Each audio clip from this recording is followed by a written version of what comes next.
13 अप्रैल को ईरान ने इजराइल पर 300 से ज्यादा ड्रोन्स और मिसाइलों से सीधा हमला करके तीसरे विश्व युद्ध का डर पैदा कर दिया है। इजराइल ने कहा है कि वो ईरान को मुंहतोड़ जवाब जरूर देगा। प्रधानमंत्री बेंजामिन नेतन्याहू ने ईरान के हमले का बदला लेने की कसम खाई है और 13 अप्रैल से अब तक कई बार की वॉर मीटिंग करके उन्होंने इस आशंका को पुख्ता कर दिया है कि इजराइल जवाबी प्रतिक्रिया जरूर देगा।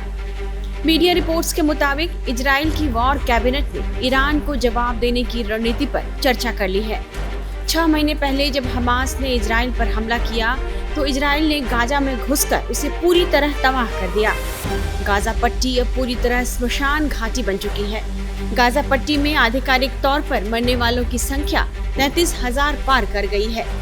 गाजा की इस हालत को देखकर अब यह समझा जा रहा है कि अगला खतरा ईरान पर मंडराने लगा है।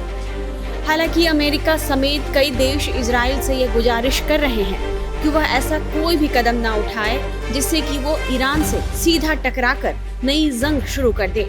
दरअसल अमेरिका को आशंका इस बात की है कि इजराइल पहले ही गाजा में टकरा रहा है और यदि ईरान के साथ भी उसका युद्ध शुरू होता है तो इजराइल 2 मोर्चे पर फंस जाएगा।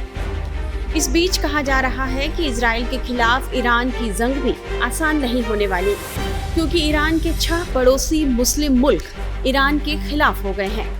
अंतर्राष्ट्रीय मीडिया रिपोर्ट्स के मुताबिक जब ईरान ने इजराइल पर 300 से ज्यादा मिसाइलों और ड्रोन से हमला किया, तब अमेरिका ने इराक, जॉर्डन, कुवैत, सऊदी अरब और संयुक्त अरब अमीरात के साथ मिलकर anti missile defence system launch कर ईरानी मंसूबों पर पानी फेर दिया।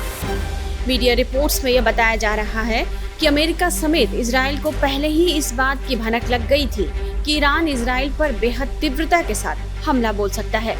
इसलिए अमेरिकी रक्षा विभाग पेंटागन ने 6 मुस्लिम देशों के साथ संपर्क किया और इन मुस्लिम देशों में तैनात पैट्रियट और terminal high altitude area defence system को अलर्ट कर दिया। इससे ईरानी ड्रोन और मिसाइल आसमान में ही ध्वस्त हो गए। बताया जा रहा है कि ईरान ने जब इजराइल पर अटैक किया तब कुवैत, जॉर्डन, संयुक्त अरब अमीरात, कतर और संयुक्त अरब में तैनात अमेरिकी विमान इजराइल को सुरक्षा कवच देने के लिए एक दूसरे से संवाद और सहयोग कर रहे थे। वहीं इजराइल ने भी अपने 500 से ज्यादा गुप्त ठिकानों पर ऐसे ही सुरक्षा तंत्र की तैनाती कर ली, जिसके बाद ईरान अपने मकसद में कामयाब नहीं हो पाया। यही वजह रही कि इजराइल पर जो हमला हुआ है उससे उसका कोई खास नुकसान नहीं हुआ। मीडिया रिपोर्ट्स में कहा जा रहा है कि इन मुस्लिम देशों ने आगे भी इजराइल की मदद से नहीं हिचकने का वादा अमेरिका से किया है।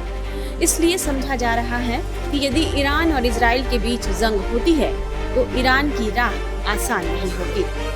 टाइम्स नाउ नव भारत डिजिटल की रिपोर्ट।